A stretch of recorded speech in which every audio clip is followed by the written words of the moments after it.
주님께서 여러분과 함께 또한 사제의 영과 함께 마테오가 전한 거룩한 복음입니다. 주님 영광 받으소서. 그때 예수님께서 제자들에게 말씀하셨다. 내 이웃을 사랑해야 한다. 그리고 내 원수는 미워해야 한다고 이르신 말씀을 너희는 들었다. 그러나 나는 너희에게 말한다. 너희는 원수를 사랑하여라. 그리고 너희를 박해하는 자들을 위하여 기도하여라.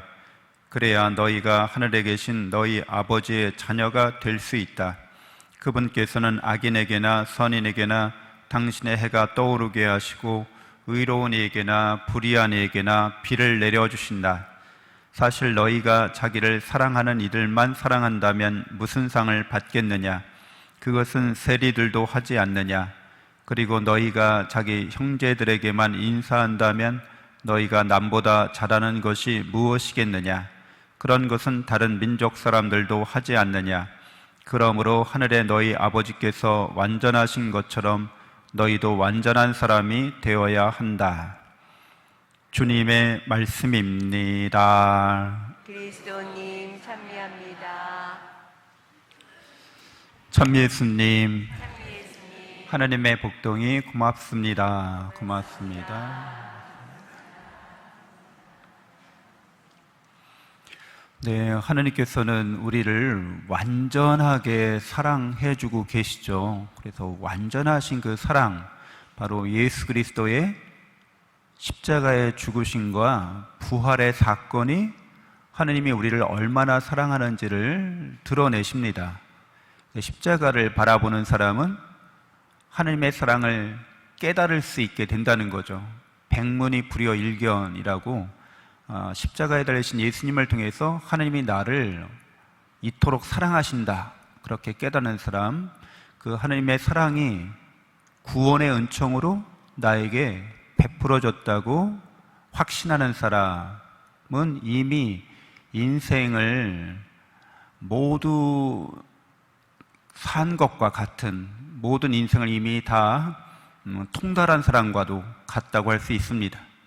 그 사랑과 은총이 내가 세상을 사는 이유고 목적이기 때문에 그 사랑이 예수님을 통해서 나에게 베풀어졌고 내가 그것을 받은 사람이라는 것을 깨닫고 확신한 사람은 이제 내가 받은 이 은총을 어떻게 증거할 수 있을까, 어떻게 다른 사람들에게 알릴 수 있을까가 인생의 중요한 목적이 되는 거죠.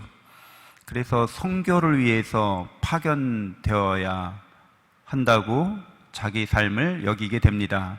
어떤 교회나 여건을 잘 선용해서 사람들이 당신이 사랑받는 하나님의 영원한 사랑을 받고 있는 그런 귀한 존재라는 것을 자기 자신에 대해서 깨달음을 얻을 수 있도록 도와주는 역할을 하는 거죠. 우리는 살아가면서 이렇게 이미 영원한 사랑 안에서 우리가 그 사랑과 은총을 받았기 때문에 영원한 생명과 참된 행복을 누리고 있다고 하는 것은 자명한 진실이 됩니다. 근데 우리가 그렇게 자명한 진실을 이제 다른 사람들에게도 전하려고 할 때 이제 문제가 발생하죠. 그런데 왜 나는 몸이 건강하지 않아요? 왜 나는 마음이 이렇게 힘들어요? 이런 얘기를 합니다. 그런데 사실 우리 자신들도 하나님의 영원한 사랑과 은총 안에 내가 살고 있다고 깨닫고 이렇게 확신하는 우리도 몸이 항상 이렇게 이팔청춘은 아니거든요. 몸이 컨디션에 따라서 좋을 때도 있고 나쁠 때도 있잖아요. 그리고 마음이라고 하는 게 몸하고 연관돼 있어서 몸이 컨디션이 안 좋은 날은 마음도 활기차지 않습니다. 너무 당연한 이야기잖아요. 그러니까 몸과 마음으로 왜 하나님이 나를 사랑하지 않느냐고 이렇게 묻는 사람은 자기 자신이 영적인 존재라는 것을 자각하지 못하고 있기 때문에 그래요. 하나님의 나라는 우리의 물질이 풍요로워서, 또 하나님의 나라는 의료 기술이 발전해서 어떤 사람도 몸과 마음이 안 아프고 병들지 않고 말 그대로 불로 장생하는 것인가? 몸과 마음이? 그런 세상은 없습니다. 그 진시 황제가 중국을 통일하고 나서 불로초를 구했잖아요. 하느님의 나라는 진시 황제가 구하는 그런 불로초와 같은 나라가 아닌 거예요. 그러니까 영적인 삶이라고 하는 것은 하느님처럼 사는 걸 말하거든요. 하느님이 어디 몸이 아프셔서 아니면 재산이나 재물이 모자라거나 부족해서 아니면 하느님의 마음이 불편하셔서 뭐 그런 경우는 상상할 수도 없죠. 그래서 영적으로 산다고 하는 것은 하느님과 함께 사는 거고 하느님의 사랑 안에서 영적으로 이미 하느님의 나라를 차지한 사람, 하느님을 소유한 사람이 되는 겁니다. 그래서 그런 깨달음을 얻고 그런 확신을 갖고 있는 사람은 몸과 마음이 아프거나 병들거나 힘들거나 하는 것들을 잘 이것을 이해를 해요. 아, 내가 이런 과정을 겪는 것은 영적으로 어떤 의미가 있지? 이걸 캐치하는 거죠. 내가 영적으로 성장한다고 하는 오늘 예수님이 말씀하신 것처럼 하나님께서는 완전하신 분이라는 거예요. 그분은 전지전능하고 전선하신 분인데 내가 그런 전지전능 전선에 이르도록 하나님을 닮아가도록 내가 겪어야 하는 과정으로서 이런 몸과 마음을 체험하는 거죠. 여러분 잘 아시는 것처럼 이 몸과 마음은 원래부터 있었던 게 아니잖아요. 여러분의 몸이, 이 육체가 어느 기점을 시작으로 이렇게 생성됐죠. 어머니 뱃속에서, 태중에서. 그래서 이 몸의 변화를 이제 태어나면서부터 겪게 되는 거죠. 생로병사를 겪게 되는 거잖아요. 그래서 죽어서 다시 흙으로 돌아가게 됩니다. 그래서 이 몸을 갖고 이게 나라고 주장할 만한 게 없잖아요. 그렇죠? 내 몸이 이런 육체로 이루어진, 물질로 이루어진 이 몸이 바로 나라고 주장할 만한 게 없어요. 여러분 다 이렇게 연결되어 있고 연관을 갖고서 내가 먹는 걸 통해서 계속해서 지금도 이렇게 신진대사가 이루어지고 있는데 계속 세포가 사멸하고 있잖아요. 그러니까 이 몸이 나라고 말할 것도 없고 사실 마음이라고 하는 것도 여러분이 항상 느끼는 거지만 조건에 맞게 반응할 뿐이에요. 여러분의 마음을 잘 살펴보면. 그래서 누가 좋은 말 해주면 마음이 밝아지기도 하고 누가 싫은 말 하면 마음이 어두워지고 무거워지잖아요. 마치 우리 몸이 물리법칙의 제한을 받는 것처럼 우리의 마음이라고 하는 것도 심리법칙의 제한을 받아요. 그래서 누구나 다 그렇게 물리법칙이나 심리법칙의 제한을 받는 거고 이런 몸과 마음은 진짜 있다고 말하기는 어렵고 현상으로서 경험하는 거예요. 어떤 과정을 통해서 꼭 이런 과정이 필요하기 때문에 겪어 나가는 거예요.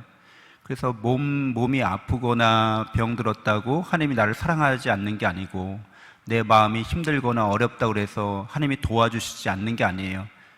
그런 것들은 있다가도 없고 없다가도 있는 것들이고 영원히 있는 것들이 아니고 사라져가는 것들에 불과합니다. 잠시 그런 거를 겪는 거죠. 근데 마치 이게 전부인 것처럼 생각하거나 이게 영원히 지속될 것처럼 생각하면 영적인 자각의식이 약한 거죠. 우리는 이미 영원한 하나님의 나라를 차지한 사람이라는 거예요. 근데 영원한 행복을 누리는 사람이라는 거예요. 그런데 우리가 몸과 마음을 지니고 있기 때문에 이제 이런 걸 경험하는 거죠. 근데 그 경험이 의미가 있으려면 우리가 사랑 안에서 그런 걸 겪어 나갈 때 이제 의미가 있는 거죠. 내가 뭔가 아파요. 그런데 아픔에도 불구하고 내가 힘든 여건 안에서 뭔가 선을 실천해요. 그게 나를 영적으로 성장시키는 힘이 됩니다. 오늘 제1독서에서 말한 것처럼 마케도니아 사람들이 되게 가난한 사람들이었나 봐요. 근데 고린토 사람들은 항구 도시인데 되게 부유한 사람들이었나 봐요. 근데 바오로 사도가 지금 마케도니아 사람들은 예루살렘에 있는 모 교회에 가난한 사람들을 위한 헌금 활동에 참여해달라고 자청한다는 거예요. 가난한 사람들이. 근데 고린토 교회 사람들은 부유한 사람들인데 당신들이 마케도니아 사람들보다 더 큰 은총을 입었으니까 더 큰 사랑을 드러내야 한다고 이렇게 얘기해주고 있어요. 그러면서 바오로 사도는 마케도니아 사람들이 고린토 사람들과 마찬가지로 하나님의 은총을 충만히 받았기 때문에 가난하고 힘들고 어려운 상황에서도 기쁘게 자기가 헌신한다는 거예요. 봉헌한다는 거예요. 그러니까 물질적으로 또는 육체적으로 또 심리적으로 마케도니아 사람들이 어떤 좋은 조건과 환경에 있는 사람들이 아님에도 영적으로 기뻐하고 있다는 거예요. 영적인 기쁨이 몸과 마음의 아픔이나 어떤 유한성이나 제한을 넘어서고 있다는 거죠.